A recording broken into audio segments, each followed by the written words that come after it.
Hello to the people of Trinity Cathedral in Cleveland, Ohio, and to anyone who's joining us from wherever you might be checking in from. My name is BJ Owens. I'm the Dean of Trinity. I want to talk about gathering, returning, and responding. How do we think about gathering, returning? I know a lot of places in our lives are reopening, while we're also beginning to carefully do so, because we also see the transmission of a disease that's continuing in the summertime and in some places growing. I also want to talk about how we respond to the most important conversation going on in our nation right now, and that's the conversation around race, around equality and justice and violence, and all the ways that we diminish the image of God in one another. First of all, about responding, about returning. We're continuing to have ongoing conversations. We have a task force on reopening, considering what it's going to look like if and when we're able to, obviously it's a matter of when, but when we return to worship in the cathedral. I am blessed. I get to be in the cathedral on a weekly basis as we live stream from there. And it's really powerful to be in there even when it's almost empty.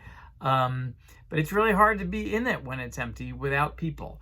And I realized that the pain of not being in the cathedral is even more challenging, difficult, when we don't get to make that decision. The decision is often out of our hands, and as someone who gets to make the decision, I'm trying to share as much information as I can, understanding that every direction we go in requires a whole lot of planning, and sometimes we do a lot of planning and then the situation changes and we got to start all over again. So I'm being careful about about knowing as much as I can before we then say what our plan or what the next step is going to be.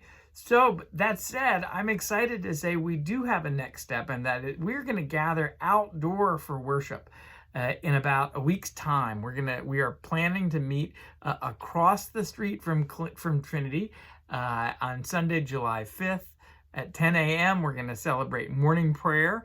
We're going to have morning prayer. It's going to be at CSU's Center for Medical Innovations. They have a wonderful open green space. They're actually really happy to have us there.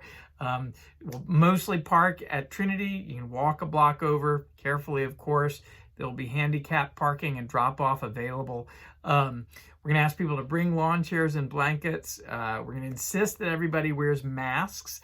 Think of it this way: universal mask wearing is what makes gathering safely possible. So plan to do that. We'll need to everybody needs to reserve spaces on Eventbrite. There's information on that on the email, the weekly email, and it'll be on the website as well. That's so that we can manage the numbers, make sure everybody's seated at an appropriate distance apart from one another, but also to participate in contact tracing, which anybody who opens for business, so to speak, has to do. Ask people not to attend if they don't feel well. And then we'll pay attention to inclement weather. We're not going to create a fallback plan. We can't meet in the cathedral yet. So hope you can join us. If you feel safe doing it, but understand we'll continue to offer a live stream service that Sunday and more. So that's July 5th, next Sunday. But of course, the wider question of racism in America, systemic racism, how do we respond as Trinity, as a church that not only is committed to becoming the beloved community, but also does so from a position of having to do a lot of internal searching and reconciliation work on our own. And that's largely a part of the conversation. We're also being very careful about how we respond, because what we want to do is not simply respond quickly and say, hey, we took care of it, we responded, but rather to acknowledge that the reconciliation that we were called to is a long lifetime process.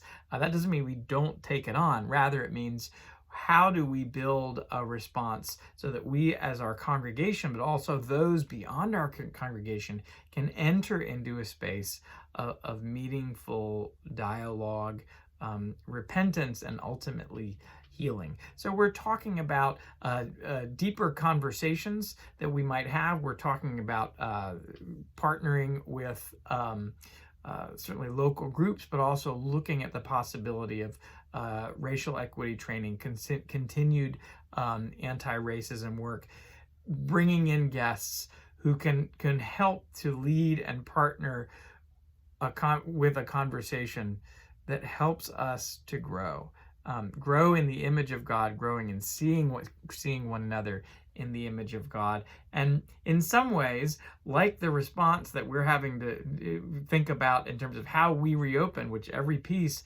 means there's a lot of pieces that fit together, we want to respond to the moment, to the need, which is real and profound. And I think there really is hope for change in this moment.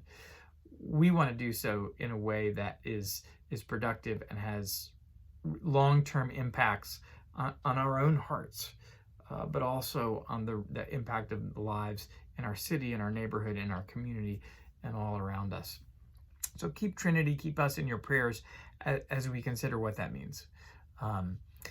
Invite your feedback as always. I'm so grateful to be a part of this cathedral community with you.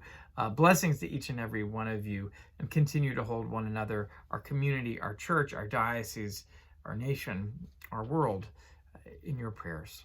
Blessings.